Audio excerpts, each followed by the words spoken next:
Lyrium grants Templars our abilities, but it controls us as well. But I no longer take it. Whatever the suffering, I accept it. But I would not put the Inquisition at risk. I've asked Cassandra to watch me. I expected the hero Ferelden to be at Adamant, but she was not with the other Wardens. She studied the Blight after killing the Archdemon, and may know something that could help us. If you like, I can have agents look for her. What sort of dealings have you had with nobility? For some years, I was the royally appointed court ambassador from Antiva to Orlais. The nobility of Thedas is a rather singular sphere. Those I'm not acquainted with, I know through reputation. Have you always traveled and studied alone? Not at all. I have built many lasting friendships. Spirits of wisdom, possessed of ancient knowledge, happy to share what they had seen. Spirits of purpose helped me search. Even wisps, curious and playful, would point out treasures I might have missed.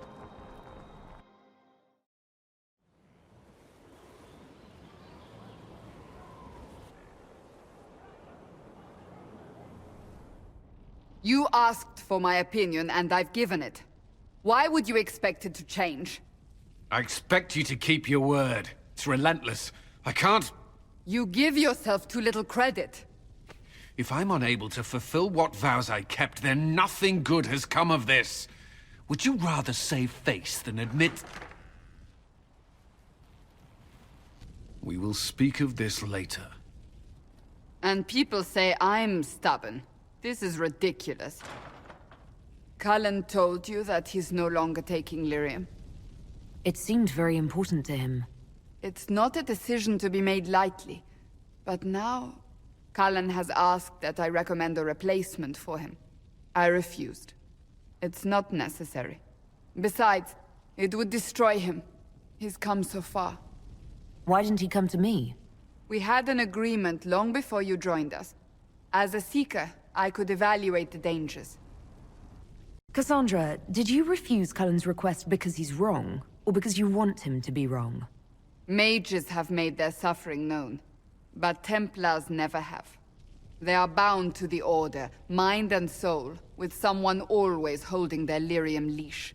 Cullen has a chance to break that leash, to prove to himself, and anyone who would follow suit, that it's possible. He can do this. I knew that when we met in Kirkwall. Talk to him. Decide if now is the time.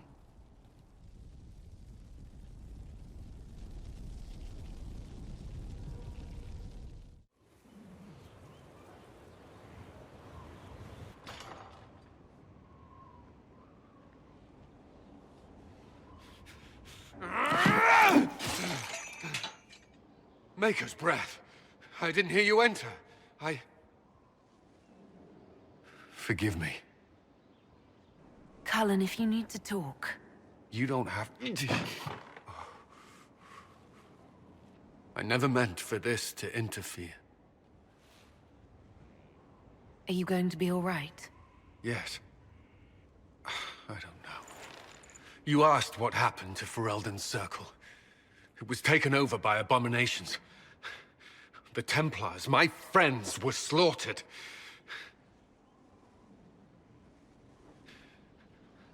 I was tortured. They tried to break my mind, and I...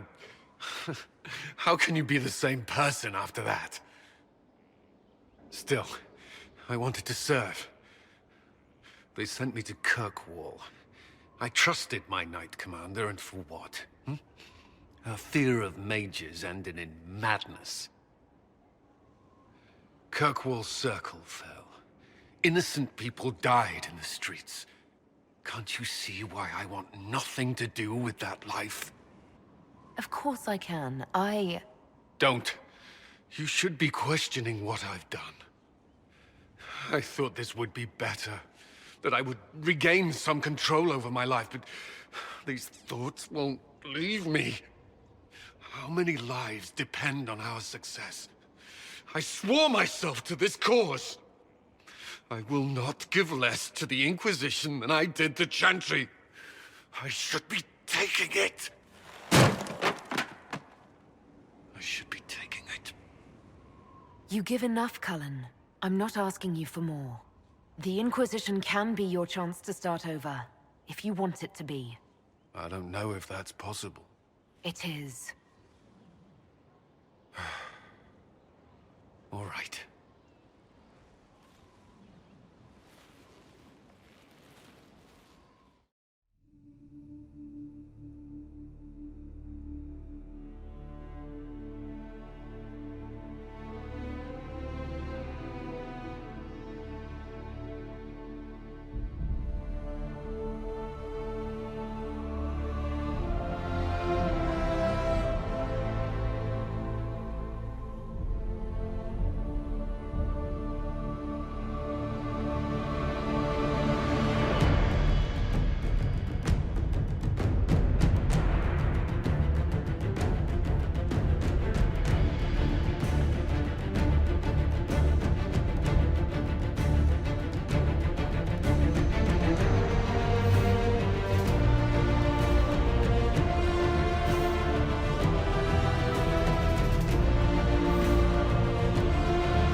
To Her Worship, Inquisitor Llewellyn. I wish that I had helpful information regarding Corypheus, but due to my own limited training during the Blight, I know less of ancient Darkspawn lore than do most Wardens. I am engaged in a search of my own. All Grey Wardens who do not fall in battle eventually fall to something known as the Calling, a magic that preys upon our own connection to the Blight and the Darkspawn. Rather than such foul magic eventually leading to my death, I have determined to find a way to negate this calling and save all Wardens from its effects. Part of me wishes that I could help your Inquisition more personally, because the danger of Corypheus and the Breach approaches the threat of even another Blight. Regardless, I have my own path to follow, and I must uncover a cure for the calling if I wish to see my king ever again. I beg you, keep his kingdom safe until I can return to his side. Yours, Warden Commander Cousland de Ferelden.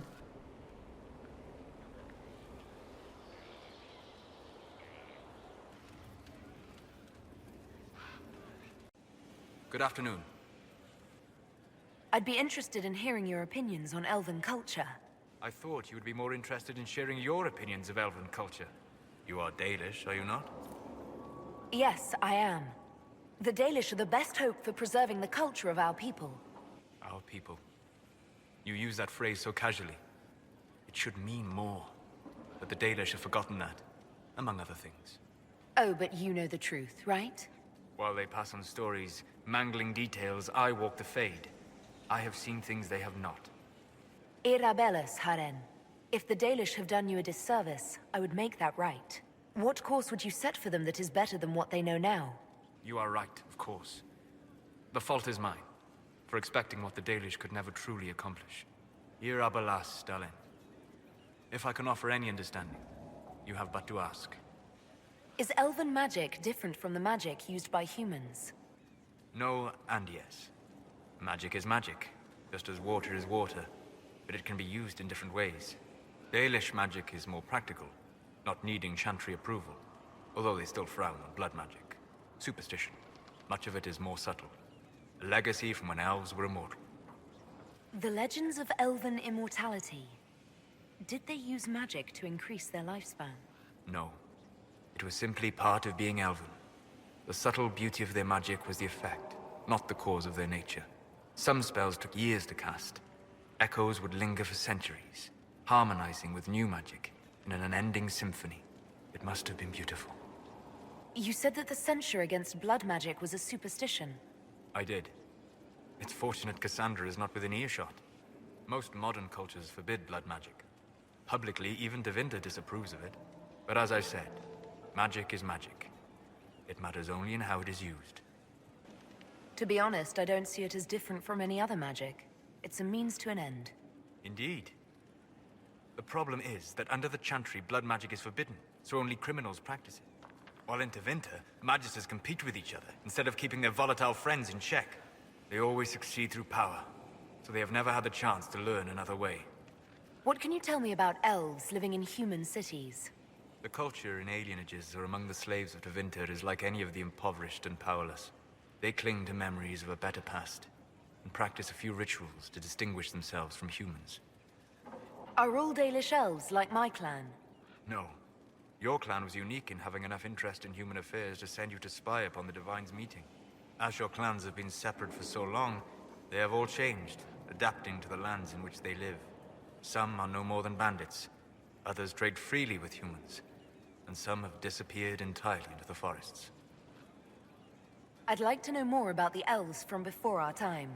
The Dalish strive to remember Hallam Shiral, but Hallam Shiral was merely a fumbling attempt to recreate a forgotten land. Arlathan. Elvanan was the Empire, and Arlathan its greatest city. A place of magic and beauty, lost to time. You've studied ancient elves. What else do you know of Arlathan? We hear stories of them living in trees, and imagine wooden ramps or Dalish Erebels. Imagine instead spires of crystal twining through the branches, palaces floating among the clouds. Imagine beings who lived forever, for whom magic was as natural as breathing.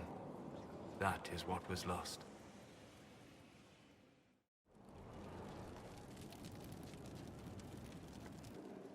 Inquisitor, I must speak with you.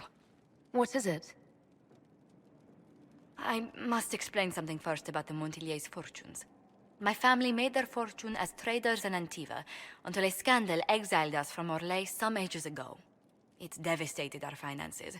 The Montillier's have, in fact, been in debt for over 100 years.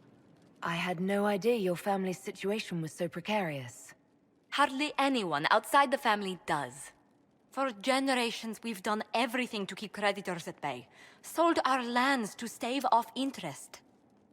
It is infuriating to see my family still reduced to this. I'm to become head of our house. If I sell any more of our land, my family will become destitute. That cannot be my legacy to them. Most people worry about their next meal, never mind an estate. I'm not blind, but I worry for my family. My foolish sister Yvette with her daydreams, my brothers trying to rebuild our fleet with their own hands. Is it wrong to hope they never know hardship? Is there anything I can do? I'd almost solved our problems. For a while. I negotiated a chance to reinstate the Montillier's as landed traders in Orlais. We could rebuild with that. But when I dispatched paperwork to Val Royeaux, I've just learned my carriers were murdered. And the documents restoring my family's trading status destroyed. Do you have any idea who murdered them? Leliana made inquiries that bore success. Comte Boisvert, a nobleman in Val Royeaux, claims to know who killed my messengers. He has a request that you come when I meet him, so he's seen publicly conferring with you. What will being seen with me gain the Comte? The Comte will drop hints at parties he's to meet with an important visitor. Allies and rivals will take note. Once he's met you, there will be speculation. The Comte will subtly spin reports to his advantage. He will use us. But if he knows who killed my people, I ask that we indulge him. If that's what it takes to get to the bottom of this, I'll meet this Comte with you. Thank you, Inquisitor. It means... you are too kind. I must know who killed my couriers just to harm my family.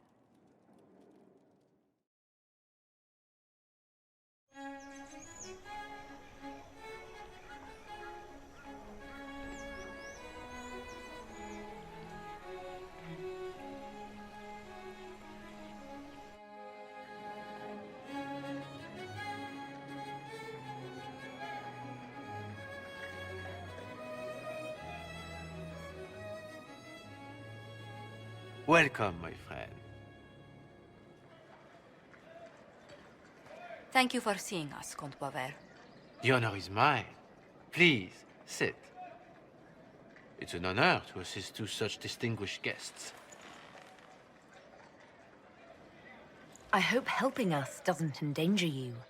Hardly. Even a brush with someone as well known as yourself can become a great asset in Val Royeaux. Giving you the identity of those who murdered Lady Montily's messengers seemed the least I could do. Have you heard of the House of Repose? The Assassin's League? My contacts obtained a copy of a document in the archives. Contract for a life.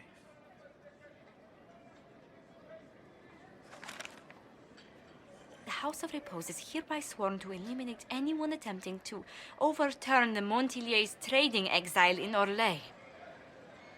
They're not just after your messengers, Josephine. They'll try for you, too. I am afraid so, yes. The contract was signed by a noble family. The Du Paraquets. But the Du Paraquets died out as a noble line over 60 years ago. Indeed. But the contract was signed 109 years ago. How can a family try to kill you after they died out? The Du Paraquets were our rivals. They drove the Montily's from Val Royeaux.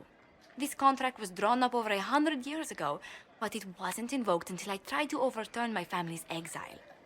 Unpleasant though it may be, the House of Repose is merely fulfilling its contractual duties.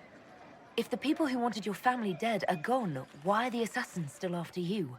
A contract is a contract, Inquisitor. Orlesian businesses live and die by their reputations. The entire guild's welfare would be endangered if an agreement was tossed aside on a whim of time or fate. She's quite right, Your Worship. The House of Repose is doing what it feels necessary, by its standards. I assume you have a thought or two on this, Josephine? The Du Paraquets still have descendants under the common branch. If we elevate them to nobility, a Du Paraquet could annul the contract on my life. That will take time, Lady Montily. Time during which the House of Repose will be obliged to hunt you. Will they now? You are exceedingly well informed. You're not to have said you'd heard rumors, at best. A bit of subterfuge. This contract on your life is an ugly business. One the House of Repose deeply regrets. But this is Orlais. Even an assassin's word is his bond. Does Comte Boisvert actually exist? Absolutely. The Comte's offer to reveal the killers of Lady Montily's messengers was genuine. So was his information somehow. An end to be tied up later. I'm guessing the actual Comte Boisvert met with a fatal accident.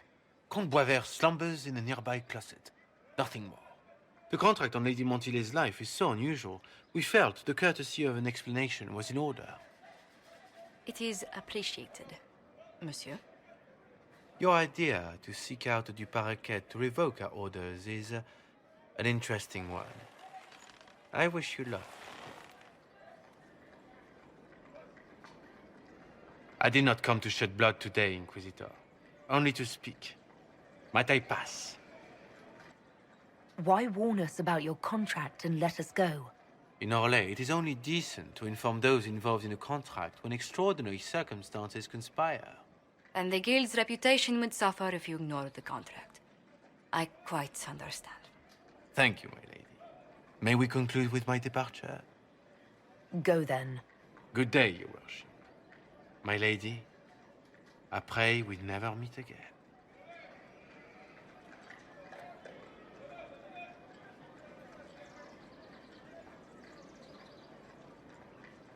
Well, I didn't think our meeting would end like this. We'll deal with these assassins. I have some thoughts. Let's discuss them back at Skyhold. I'll feel safer with the castle's walls around me. Do you hear something? Oh, goodness. Comte Poivert, is that you? The lock's been broken off. We'll find a saw. I realize the cabinet is quite valuable, Comte, but surely... A locksmith, then? As you wish.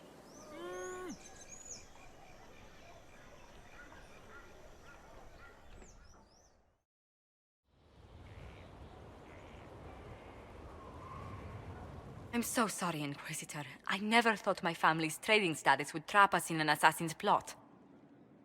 You couldn't have known it would lead to this House of Repose coming after you. It still shouldn't have slipped past me. I've tracked down the last two paraquets. If they become gentry, they can annul the contract on my life. We'll require a noble from Val Royaux to sponsor them, a judge to provide documents, a minister to ratify them. It's so like you to take the longest course of action, even when your life is at stake. I assume you already know everything about this mess. There is a faster way, Josephine. The original contract on your life is in the vaults of the House of Repose. If my agents infiltrate it and destroy the original, the assassin will have no obligation to chase you. Leliana, please. I want no more bloodshed over a personal affair. Don't be so stubborn, Josie. How long will it take you to gather these favors in Val Royaux? We can solve this without more deaths on either side. My people are ready, should you change your mind. I'll post a watch on our ambassador in case the House of Repose visits.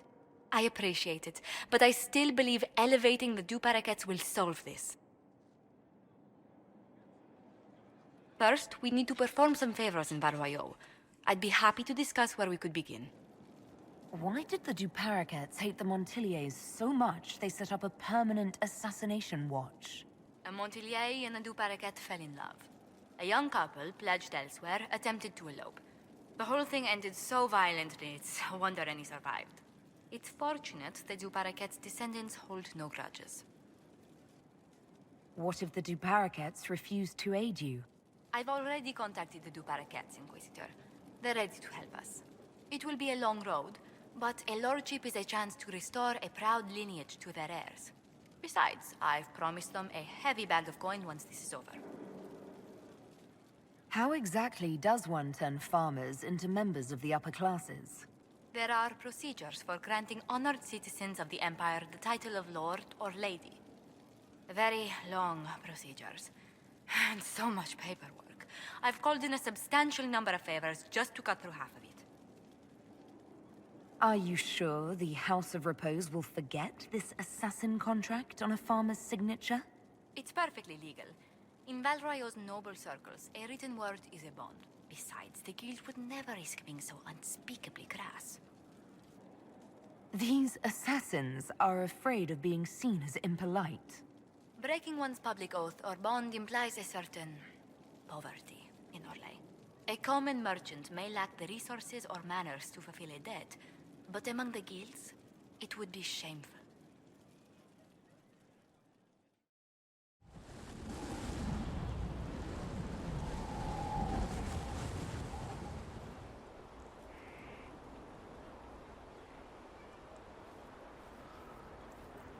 Good book? I don't know what you're talking about. Wait, are you blushing? What would I have to blush about? You tell me. It's of no interest to you, I'm certain.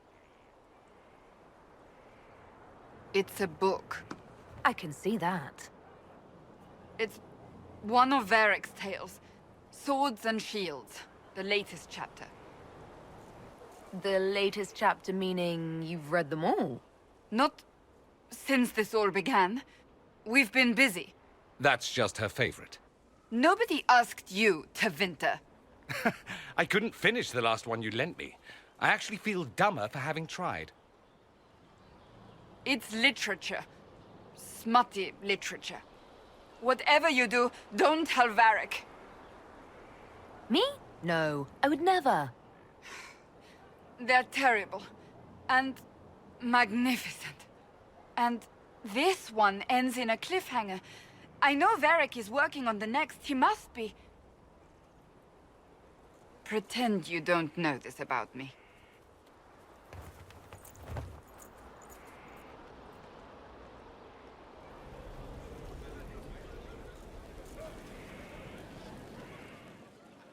If you've got questions, I'm your dwarf.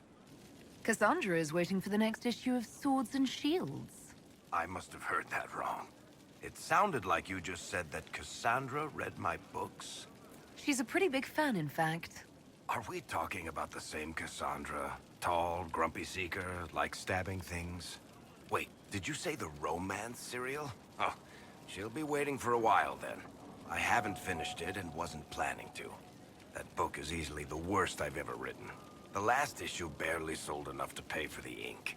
Well, Cassandra seems to be hooked on it. And I honestly thought a hole in the sky was the weirdest thing that could happen. So, you want me to finish writing the latest issue of my worst serial for Cassandra? Oh, that's such a terrible idea. I have to do it. On one condition. I get to be there when you give her the book. You've got a deal. You know, the fact that the book is terrible just makes it more worthwhile somehow.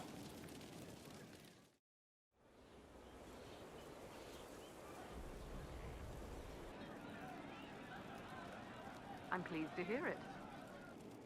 Pleasure as always, boss. Can you tell me more about Saharon? It was a damn ugly place. Only getting uglier when I left. Between the Fog Warriors, the Talva Shoth, my people, and the Vince.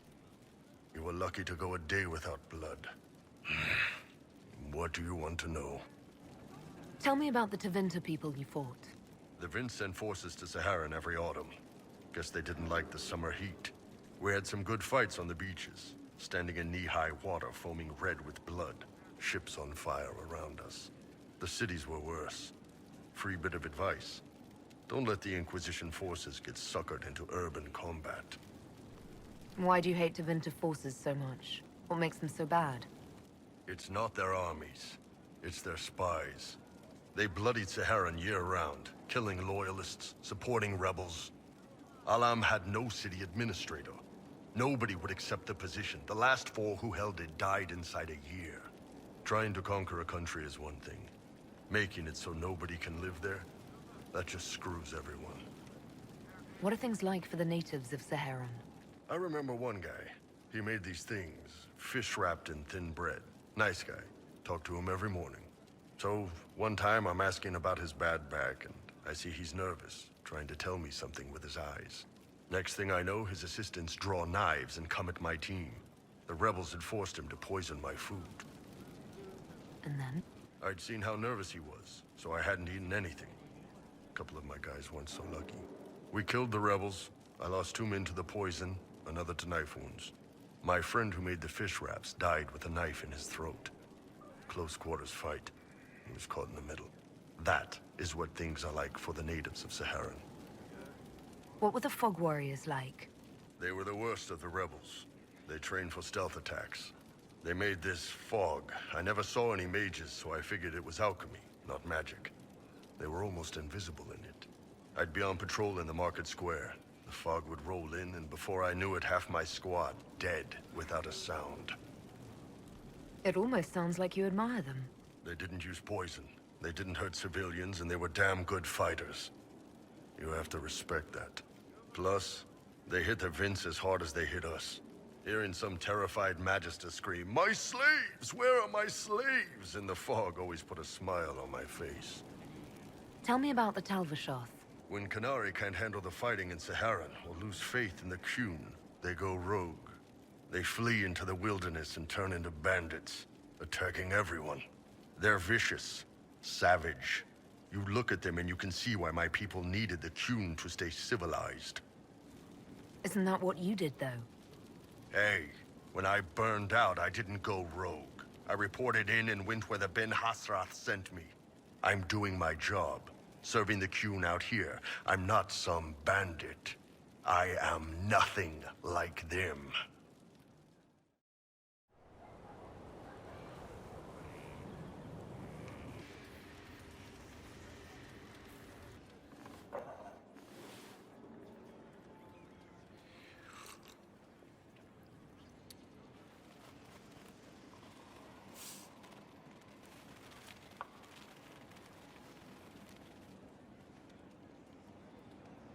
Something wrong with your tea? It is tea. I detest this stuff. But this morning, I need to shake the dreams from my mind. I may also need a favor. You just have to ask. One of my oldest friends has been captured by mages, forced into slavery.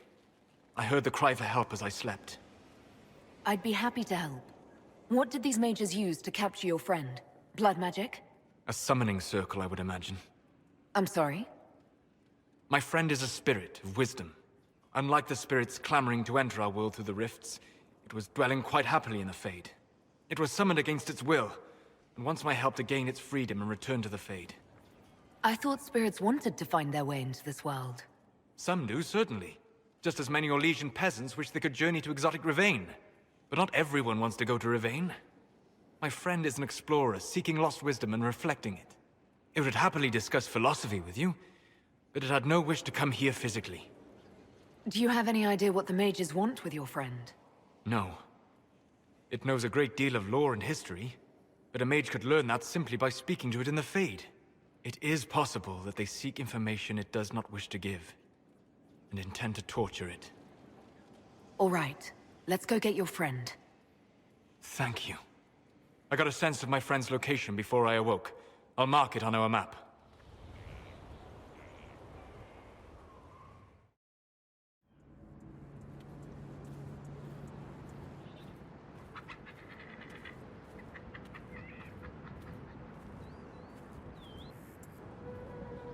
Thank you for this, Inquisitor. We are not far from where my friend was summoned.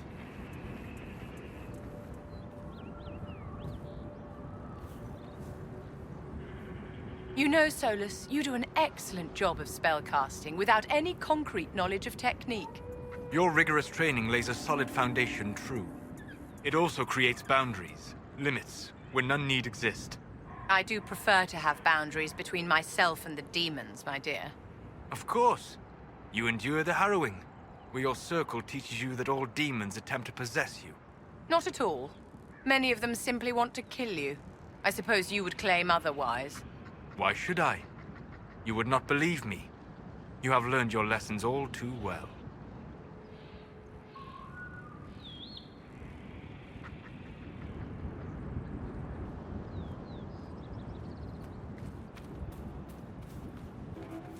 My friend. Ah! The mages turned your friend into a demon. Yes. You said it was a spirit of wisdom, not a fighter. A spirit becomes a demon when denied its original purpose. So they summoned it for something so opposed to its own nature that it was corrupted. Fighting. Let us ask them. A mage! You're not with the bandits? Do you have any lyrium potions? Most of us are exhausted. We've been fighting that demon. You summoned that demon! Except it was a spirit of wisdom at the time. You made it kill! You twisted it against its purpose! I understand how it might be confusing to someone who has not studied demons, but after you help us, I can... We are not here to help you. Word of advice. I'd hold off on explaining how demons work to my friend here. Listen to me. I was one of the foremost experts in the Kirkwall Shut up. You summoned it to protect you from the bandits. Yes. You bound it to obedience, then commanded it to kill. That is when it turned. The summoning circle. We break it, we break the binding. No orders to kill, no conflict with its nature, no demon. What? The binding is the only thing keeping the demon from killing us. Whatever it was before, it is a monster now. Inquisitor, please! I've studied rituals like this. I should be able to disrupt the binding quickly. Thank you. We must hurry!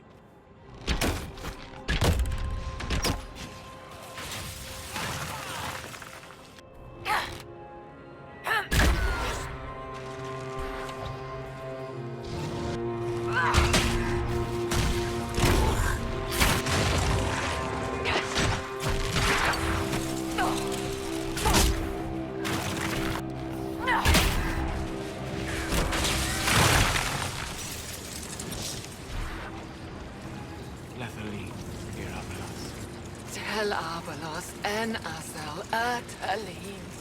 Mamilava halani. Malasulidina Magilani midinam. Manuvinen.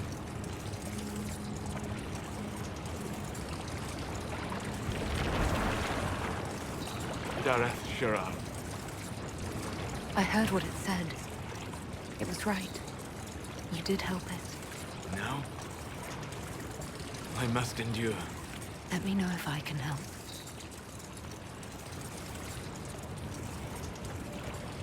You already have.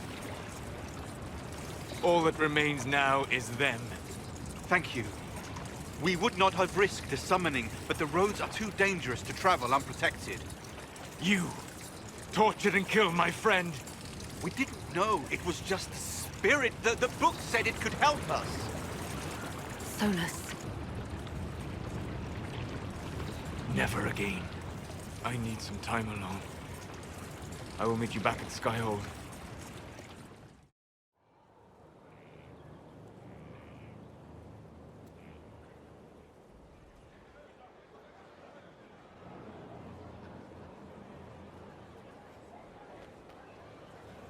Inquisitor. How are you, Solas? It hurts. It always does. But I will survive. Thank you for coming back. You were a true friend. You did everything you could to help. I could hardly abandon you now. Where did you go? I found a quiet spot and went to sleep. I visited the place in the Fade where my friend used to be. It's empty. But there are stirrings of energy in the void. Someday something new may grow there. What happens when a spirit dies? It isn't the same for mortals. The energy of spirits returns to the Fade. If the idea giving the spirit form is strong, or if the memory has shaped other spirits, it may someday rise again. You're saying your friend might come back? No, not really. A spirit's natural state is peaceful semi-existence. It is rare to be able to reflect reality. Something similar may reform one day, but it might have a different personality. It would likely not remember me. It would not be the friend I knew. The next time you have to mourn, you don't need to be alone. It's been so long since I could trust someone. I know. I'll work on it. And thank you.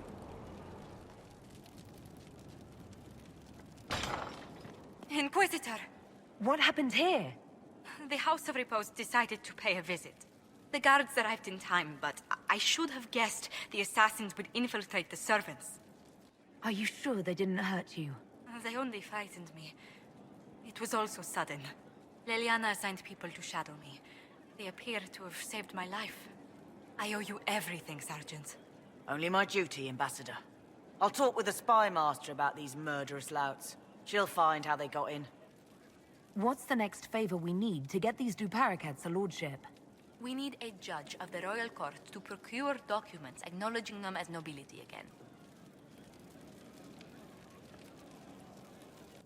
We must persuade Minister Belize to ratify the papers. She's in charge of these matters of rank. The minister will be at a small fete thrown by the Marquis Wiscott. I'll get you an invitation.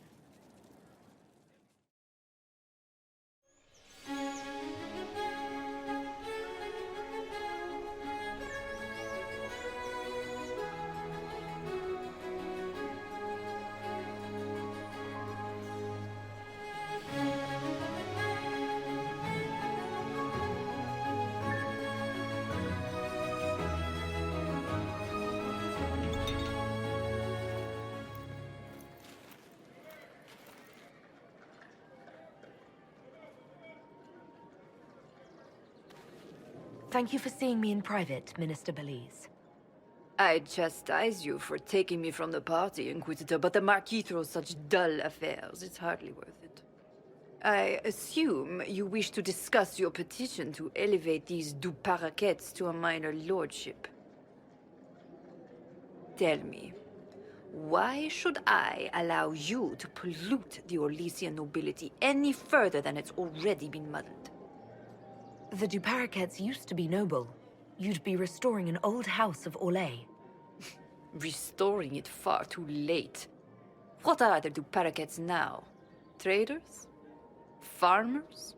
Really, it is too much. The very thought causes me pain. What can you possibly provide that will make your petition worth my effort? Diplomatic connections that reach far beyond the boundaries of Valreo, perhaps. I might make use of your ambassador. The Montiliers aren't what they were, but at least they're from proper stock. Arrange for me to be introduced to the court of Antiva. I hear winter is most pleasant by their sea. Very well, Inquisitor. Should you fulfill this bargain, I shall raise the Duparakets into lordship.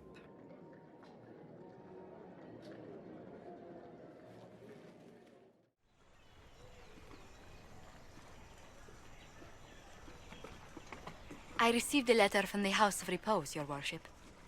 They acknowledge their contract is null and void. There is no longer a price on my life. I'm glad you don't have to live your life looking over your shoulder anymore. I regret we were forced to deal with them, that you were endangered by my part in the game. Did I ever mention I used to be a bard? You were a singer? Bards entertain the Orlesian court. They sing, play music, make charming conversation, and spy. Many young nobles put on a mask and practice playing the game in such a fashion.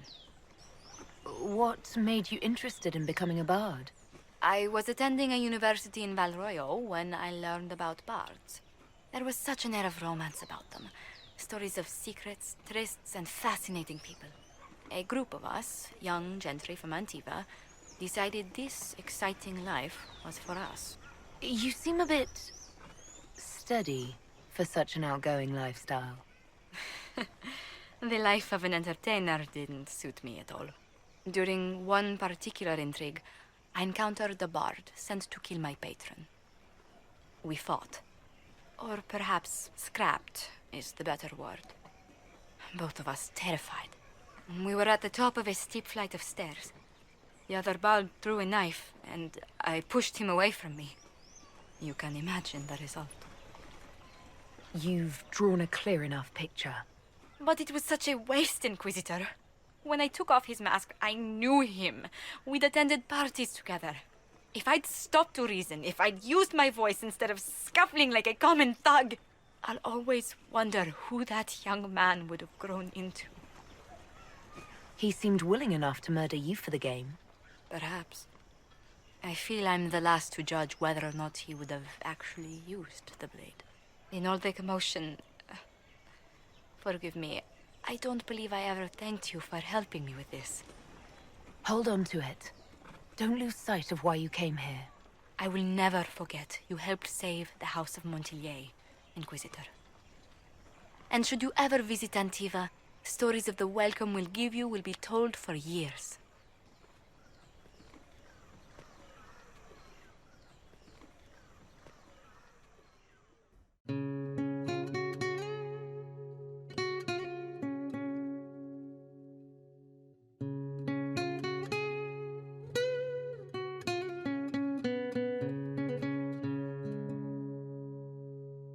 I feel sun through the ashes in the sky.